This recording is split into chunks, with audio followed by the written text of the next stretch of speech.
السلام علیکم۔ خانہ کعبہ دنیا بھر کے توحید پرستوں کے لیے ان کی جانوں سے بڑھ کر بھی عزیز ہے۔ خانہ کعبہ سے ملحق کئی ایسے مقامات ہیں جو اپنی منفرد تاریخی اہمیت اور خصوصیات رکھتے ہیں۔ انہی مقامات میں سے ایک مقام ملتزم بھی ہے۔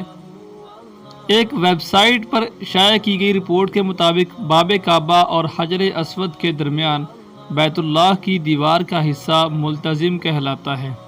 بیت اللہ کے وہ مقامات جہاں دعائیں قبول ہوتی ہیں، ان میں ملتزم کو خاص اہمیت حاصل ہے۔ ملتزم سے مراد وہ جگہ ہے جس سے چمٹا جاتا ہے۔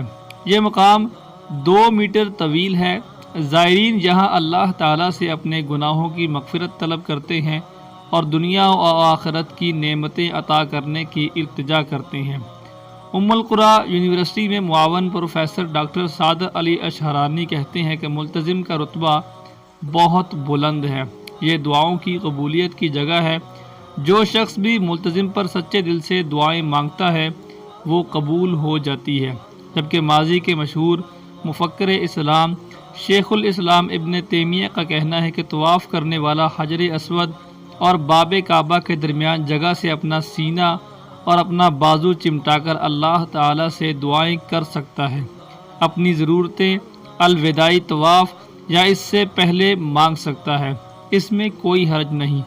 تاریخ کی کتب میں درج ہے کہ صحابہ کرام رضوان اللہ تعالیٰ علیہم اجمعین جب بھی مکہ مکرمہ آتے تو وہ ملتزم پر اپنا چہرہ، سینہ اور اپنے بازو چمٹا کر اللہ تعالیٰ سے دعائیں کرتے تھے۔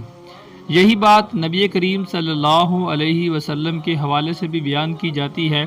ابن عباس کے بارے میں بیان کیا جاتا ہے کہ وہ ملتزم پر اپنا چہرہ اور اپنا سینہ رکھ کر چمٹ کر دعا مانگا۔ اللہ تعالی ہمیں دین کی سمجھ عطا فرمائے۔ مزید اپڈیٹس کے لیے ہمارے چینل کو سبسکرائب کریں، ساتھ میں بننے والی بیل کو ضرور دبائیے گا تاکہ آنے والی معلوماتی ویڈیوز بھی آپ تک پہنچتی رہیں۔